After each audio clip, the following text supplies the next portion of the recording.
بسم اللہ الرحمن الرحیم۔ السلام علیکم ناظرین، فیصل گمن آپ کی خدمت میں کچھ دنوں کے بعد دوبارہ حاضر ہے۔ امید ہے آپ سب خیریت سے ہوں گے۔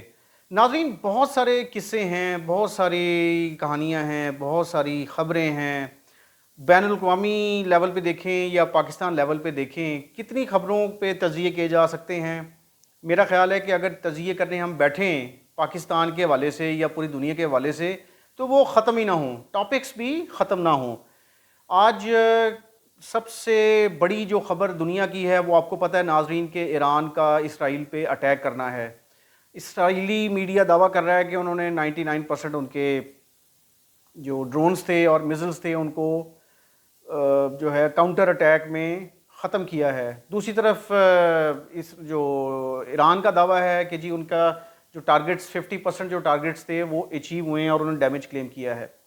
ناظرین، آج میں ایران اور اسرائیل کی بات نہیں کروں گا، فلسطین کی بات نہیں کروں گا، اس پہ پھر کسی دن بات کر لیں گے۔ پاکستان کے ہی اتنے مسئلے مسائل ہیں کہ ہم پاکستان کے ہی ایشوز کو اگر لے کے چلیں تو اس میں ہی آپ 24 گھنٹے آپ کو صرف اس دن کی ایک دن کی ڈیولپمنٹس کو ڈسکس کرنے میں لگ جائیں۔ ناظرین، جہاں ہم پاکستان کے اندر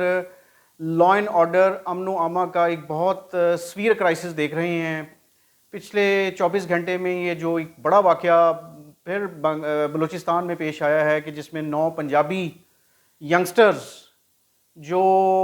ایک غیر قانونی طریقہ ہی ہم کہیں گے، اس طریقے سے وہ پاکستان سے ایران اور ایران سے پھر ٹرکی اور یورپ نکلنا چاہ رہے تھے اپنی فیوچر کو سیکیور کرنے کے لیے۔ فائنلی ان کو بلوچ لبریشن آرمی نے شاید کلیم کیا ہے کہ انہوں نے ان کو تفتان جاتے ہوئے بس سے اتار کے اور ان کو گولیاں ماری ہیں، اور پہلے ان کے شناختی کارڈ، آئیڈینٹیفیکیشن کارڈز چیک کیے کہ یہ پنجابی تھے۔ تو ناظرین، لا اینڈ آرڈر، دہشت گردی ہو، کرائمز ہوں، رابریز ہوں، کچے کے ڈاکو ہوں، آپ امیجن کریں کہ اس وقت ہم لا اینڈ آرڈر کی کتنی ورسٹ سچویشن سے گزر رہے ہیں، اور ہماری روزانہ کی جو معیشت ہے اس کو کتنا بڑا نقصان ہے۔ میں آپ کو آج یہ دعوے سے کہہ سکتا ہوں کہ پاکستان میں روزانہ کی بنیاد پہ جو معیشت کو نقصان ہو رہا ہے اس کی کوئی کیلکولیشن نہیں ہے۔ رف کیلکولیشنز ہوں گی، مختلف ادارے کرتے ہیں، لیکن گورنمنٹ کی طرف سے آپ کو، گورنمنٹ کی منسٹریز کی طرف سے آپ کو کبھی بھی کوئی پراپر کیلکولیشن نہیں آتی، چونکہ ہمارے پاس اس کو کیلکولیٹ کرنے کے لیے وہ برینز ہی نہیں ہیں، وہ فارمولاز ہی نہیں ہیں۔ ناظرین، بار بار میں اپنے وی لاگز میں جب میں معیشت کی بات کرتا ہوں تو میں یہی بات کرتا ہوں کہ ہم اپنی معیشت کے لیے سیریس نہیں ہیں۔ ناظرین، آج ایک رپورٹ ہے میں آپ کے ساتھ شیئر کرنا چاہ رہا تھا۔ یہ الیکشن سے پہلے آئی تھنک دسمبر میں نے آپ کے ساتھ ایک رپورٹ جو ہے وہ اپنے وی لاگ میں شیئر کی تھی کہ بینکس جو ہیں وہ پرائیویٹ سیکٹرز کو پاکستان میں بادر ہی نہیں کر رہے، ان کو سرمایہ کاری کے لیے، انویسٹمنٹ کے لیے پیسے نہیں دے رہے، اور جو بینک ہیں ان کا زیادہ فوکس گورنمنٹ پیپرز اور گورنمنٹ کے جو بانڈز ہیں ان میں انویسٹمنٹ کرنے کا ہے۔ چونکہ بینکس کو کوئی روکتا نہیں ہے، کہ کوئی مطلب ایسا لا نہیں ہے جو میں نے پڑھا ہے کہ اس میں آپ گورنمنٹس جو ہیں پرائیویٹ بینکس جو ہیں وہ گورنمنٹ کو کے پیپرز میں اور گورنمنٹ کے بانڈز میں انویسٹمنٹ نہ کر سکیں۔ اسی طرح بینکس کو یہ بھی باؤنڈ نہیں کوئی کرتا، اسٹیٹ بینک بھی باؤنڈ نہیں کرتا کمرشل بینکس کو، کہ وہ پرائیویٹ سیکٹر کو ہی صرف جو ہے وہ انویسٹمنٹ کے لیے پیسے دیں۔ اب ناظرین، آج پھر ایک رپورٹ آئی ہے جو میں آپ کے ساتھ شیئر کرنا چاہتا ہوں، اور یہ ہے تو ڈان کی رپورٹ، لیکن اس کے اندر دلچسپ بات یہ ہے کہ اس ڈان کی رپورٹ میں یہ بتایا گیا ہے کہ ایشین ڈیولپمنٹ بینک نے جو پاکستان کی معیشت کے حوالے سے اور پاکستان کی جو معاشی نمو ہے جسے ہم اکنامک گروتھ کہتے ہیں، اس کی رپورٹ جو تھی جس میں 1.9% کا ذکر کیا گیا تھا پاکستان کی، کہ 1.9% سے پاکستان کی جو اکنامک گروتھ ہے اس مالی سال میں جو اب 30 جون کو ختم ہوگا 2023-24 اس میں رہے گی۔ اور اس میں انہوں نے یہ کہا کہ پاکستان کا جو پرائیویٹ سیکٹر ہے اس میں ریفارمز آئی ہیں اور اس میں ریباؤنڈ آیا ہے، یعنی وہ بہتر ہوئی ہے۔ لیکن دوسری طرف ایشین ڈیولپمنٹ بینک کی رپورٹ کو اسٹیٹ بینک آف پاکستان کے جو لیٹسٹ فگرز ہیں وہ اس کو کاؤنٹر کرتے ہیں اور اس کے اوپر وہ اپنا شبہ ظاہر کرتے ہیں، اور وہ یہ کہتے ہیں کہ پاکستان میں جو کمرشل بینکس ہیں، پرائیویٹ بینکس نے تقریباً 37% یعنی 36.95% کم لونز دیے ہیں پرائیویٹ سیکٹر کو. اور یہ جو مالی سال چل رہا ہے اس میں پہلے 8 ماہ میں یعنی 1 جولائی 2023 سے لے کے اب تک 8 ماہ میں تقریباً 9 ماہ میں 191.5 ارب روپیہ ریلیز کیا پرائیویٹ بینکس نے پرائیویٹ سیکٹر کو، نجی شعبے کو سرمایہ کاری کے لیے، جو کہ اس سے پچھلے سال کے مقابلے میں 9 ماہ کے مقابلے میں 37% کم ہے، جب 299 ارب روپیہ بینکوں نے دیا، اور اس وقت بھی ہماری جو جی ڈی پی گروتھ ہے وہ نیگیٹو تھی. لیکن دوسری طرف ایشین ڈیولپمنٹ بینک یہ کہتا ہے جی کہ پرائیویٹ سیکٹر بہتر ہوا ہے. اور اب دیکھیں، امیجن کریں جہاں ہم اس وقت رو رہے ہیں پاکستان میں مہنگائی کی وجہ سے، ہم غربت کی وجہ سے، بزنس کمیونٹی علیحدہ رونا رو رہی ہے، تو ایشین ڈیولپمنٹ بینک یہ رپورٹ کہاں سے لے آیا؟ یہ اس نے کس بیس پہ کیلکولیشن کی ہے؟ اور یہ کیلکولیشن اگر تو انہوں نے گورنمنٹ کی طرف سے اور منسٹریز کی طرف سے اور ڈپارٹمنٹس کی طرف سے فیڈ بیک لے کے کی ہے، تو پھر اس کے اوپر ایک سوالیہ نشان ہے کہ ایشین ڈیولپمنٹ بینک جیسا بڑا بینک جو ہے وہ بھی اپنا صحیح پکچر پیش نہیں کر رہا. اور اس میں اب بڑی مزیدار بات یہ ہے کہ بزنس کمیونٹی رو رہی ہے اس وقت برے طریقے سے، اور وہ یہ کہہ رہی ہے کہ اگر پاکستان میں اس وقت اسٹیٹ بینک نے 22% شرح سود رکھی ہوئی ہے، آپ کو پتہ ہے پالیسی ریٹ جو ہے، اور یہ اس وقت پورے ریجن میں، جنوبی ایشیا ریجن میں سب سے زیادہ ہے. اور انفلیشن جو مہنگائی ہے اس وقت وہ ہماری 27% کے قریب ہے. حکومت کلیم کرتی ہے کہ 24-25% کہتی ہے، لیکن 27% ہم سیفلی کہہ سکتے ہیں کہ وہ ہے. اور اس میں اب بزنس کمیونٹی یہ سوال اٹھاتی ہے کہ جی آپ کا پالیسی ریٹ 22% ہے، آپ کی انفلیشن 27% ہے، تو پرائیویٹ سیکٹر کے پاس کیا سپیس بچتی ہے کہ مطلب وہ اتنے مہنگے قرضے لے 22% کے اوپر. اور اس وقت یہ مہنگے قرضے لینے کے بعد اگر وہ بزنس کرے تو پھر آپ کی جو بلز ہیں، گیس اور ٹیرف ہے اس کا بجلی کا، وہ کیسے افورڈ کریں گے؟ تو یہ چیز حکومت وقت کو دیکھنی بہت ضروری ہے. آج ہمارے وفاقی وزیر جو ہیں اس کے اپنا فنانس کے، اورنگزیب صاحب، وہ روانہ ہو گئے ہیں امریکہ یاترا پہ، آپ کو پتہ ہے. اور پھر ظاہر سی بات ہے آئی ایم ایف کے ساتھ بھی ان کی میٹنگ ہونی ہے، اور ایک نیا قرضہ ہم نے لینا ہے. تو یہ چیزیں ان کو اب نہیں پتہ کہ آپ نے معیشت کو کیسے لے کے چلنا ہے. الیکشن سے پہلے کی صورتحال میں نے آپ کو اس وقت بتائی کہ پرائیویٹ سیکٹر رو رہا ہے،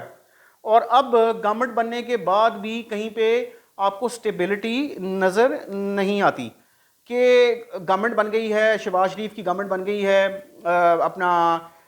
جو ہے پوری منسٹریز بھی آ چکی ہیں، پھر وہ مختلف جو باڈیز بننی تھی فیڈرل لیول پہ معیشت کو بہتر کرنے کے لیے وہ بھی بن گئی ہیں، لیکن پرائیویٹ سیکٹر ہو رہا ہے اور بینک بادر نہیں کر رہے. اب اسی رپورٹ میں یہ بتایا گیا ہے اسٹیٹ بینک کی کہ بینکوں کا جو منافع ہے، یہی جو کرنٹ فسکل ایئر چل رہا ہے مالی سال، اس میں انہوں نے پروفٹ ڈبل کمایا ہے، چونکہ انہوں نے حکومتی پیپرز میں، حکومتی جو ڈاکیومنٹس ہیں، کاغذات، ان میں انویسٹمنٹ کی ہے جس میں ییلڈ زیادہ ہے، جس میں ان کو ریٹرن منافع کا زیادہ ہے. اور یہ چیز اب وہ اس میں اس لیے کرتے ہیں کہ وہ سیکیور ہوتی ہے. بینک گھبراتے ہیں جی کہ اگر ہم نے پرائیویٹ سیکٹر کو، نجی شعبہ کو یا سرمایہ کاروں کو یا کاروباری افراد کو پیسہ دے دیا تو وہ پیسے واپس نہیں آئیں گے. اب ایک طرف آپ ملک کی معیشت کو بہتر کرنے کی بات کرتے ہیں، تو دوسری طرف حالات یہ ہیں کہ اس کے لیے بینکس جو ہیں وہ پرائیویٹ سیکٹر کو دینے کے لیے قرضہ تیار ہی نہیں ہے. تو پھر اس ملک میں آپ نے معیشت کو کیسے بہتر کرنا ہے؟ اور اس حکومت کی ابھی تک کی ناکامی یہ ہے کہ لا اینڈ آرڈر کی سچویشن کو یہ بہتر نہیں کر سکے. 2 صوبے ہم سے نہیں سنبھالے جا رہے، کے پی اور بلوچستان. اگر یہ نہیں سنبھالے جا رہے تو پھر وہاں پہ کوارڈینیشن کا جو فقدان ہے اس کو آپ نے کیسے دور کرنا ہے؟ یہ اب سوچنے والا ایک سوچنے کا مقام ہے کہ ہمارے جو قانون نافذ کرنے والے ادارے ہیں وہ کیا کر رہے ہیں اور کیا نہیں کر رہے اور ان کی کیا کمٹمنٹس ہیں۔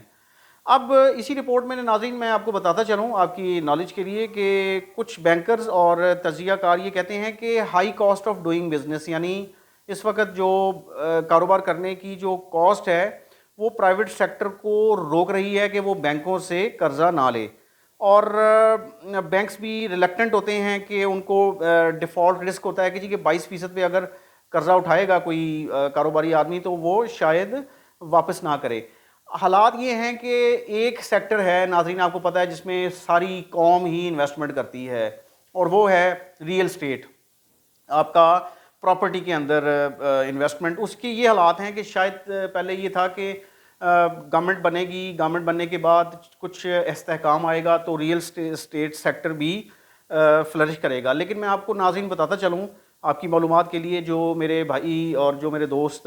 ریئل اسٹیٹ سیکٹر میں ہیں ان کو میں بتاتا چلوں کہ اس وقت ریئل اسٹیٹ سیکٹر جو پاکستان کی معیشت میں ایک امپورٹنٹ رول پلے کرتا ہے وہ بھی اس وقت کریش کر چکا ہے، اور کنسٹرکشن انڈسٹری جو ہے اس وقت ملک میں، یہ جو تعمیر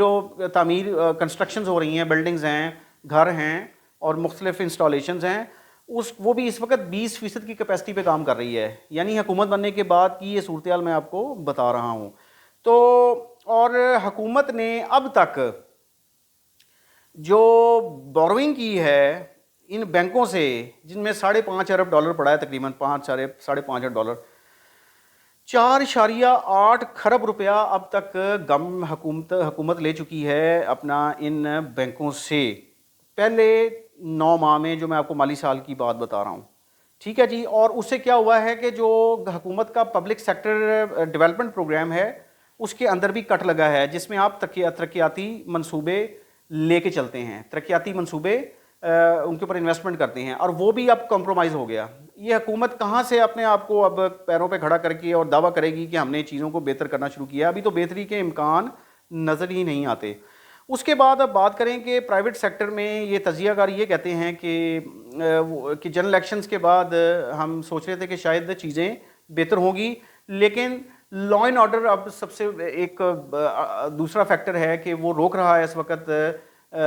سرمایہ کاروں کو کہ وہ انویسٹمنٹ کریں یا تاجر برادری جو ہے وہ مزید اپنے کاروبار بہتر کریں جس سے ملک کی معیشت بہتر ہو۔ تو اب لا اینڈ آرڈر کراچی کا نہیں سنبھالا جا رہا، یہ بزنس کمیونٹی کہہ رہی ہے جی کہ کراچی کا لا اینڈ آرڈر نہ سنبھالنا، اس کا مطلب یہ ہے کہ آپ کی 70% جو معیشت ہے وہ کراچی رن کرتا ہے، پورٹ سٹی ہے، تو آپ کیسے اپنی کاروبار بہتر کریں گے، کیسے اپنی آپ معیشت کو بہتر کریں گے؟ اور کاروباری حضرات یہ کہتے ہیں جی کہ کراچی میں تو یہ حالات یہ ہو گئے ہیں کہ نہ وہ دفتروں میں محفوظ ہیں، نہ وہ اپنے گھروں میں محفوظ ہیں، نہ وہ سڑکوں پہ محفوظ ہیں، اور بزنس کمیونٹی ایون میڈیا سے بات کرتے ہوئے گھبرا رہی ہے کہ ان کے اگر نام میڈیا میں آ گئے تو پھر ان کو مختلف طریقوں سے تنگ کیا جائے گا، کرمنلز ان کو تنگ کریں گے۔ اور یہ اب اس رپورٹ میں یہ بھی بتایا گیا ہے، ڈان کی رپورٹ میں، کہ بہت ساری فیملیاں جو کاروباری حضرات ہیں اسپیشلی کراچی اور ریسٹ آف پاکستان بھی، وہ اپنی فیملیز کو شفٹ کر چکے ہیں دبئی یا کینیڈا، اور بہت سارے بزنسز جو ہیں وہ دبئی شفٹ ہو گئے ہیں۔ یہ میں نے اپنے ایک وی لاگ میں آپ کو پہلے بھی بتایا تھا ناظرین کہ اپنا اس وقت صورتحال یہ ہے کہ کاروباری جو لوگ ہیں پاکستان میں وہ اتنے انسیکیور ہو گئے ہیں کہ وہ کہتے ہیں جی اب پاکستان سے نکلو اور جا کے دنیا کے مختلف ممالک میں انویسٹمنٹ کرو، جس میں دبئی ہے، کینیڈا ہے، اور اس کے علاوہ ٹرکی ہے، بنگلہ دیش ہے، اور دیگر ملک ہیں یورپ کے اور ایشیا کے۔ تو اب یہ حالات اگر رہیں گے ناظرین، یہ حکومت کیا کرے گی؟ یہ حکومت تو پھر ابھی تک اس حکومت کو یہ نہیں سمجھ آ رہی کہ ہم نے چیزوں کو بہتر کیسے کرنا ہے۔ ٹھیک ہے، ہم کہتے ہیں جی ہم نے ٹائم دیتے ہیں، ٹائم لے لے، ابھی 3 مہینے لے لے، کوئی پرائم منسٹر صاحب ٹارگٹ سیٹ کریں، شہباز شریف اور ان کی پوری جو کیبنٹ ہے اور اکنامک کوارڈینیشن کمیٹی ہے، پھر SIFC کا پلیٹ فارم ہے جس کے اندر ملٹری لیڈرشپ بھی موجود ہے، اور آپ نے سرمایہ کا ایک طرف آپ کہتے ہیں جی کہ آپ نے یہ اسپیشل انویسٹمنٹ فیسیلیٹیشن کونسل جو ہے اس کے تحت آپ نے ملک میں سرمایہ کاری لے کے آنی ہے، تاکہ سرمایہ کاری آئے گی، مینوفیکچرنگ ہوگی، بزنسز بوم کریں گے، جاب مارکیٹ بہتر ہوگی،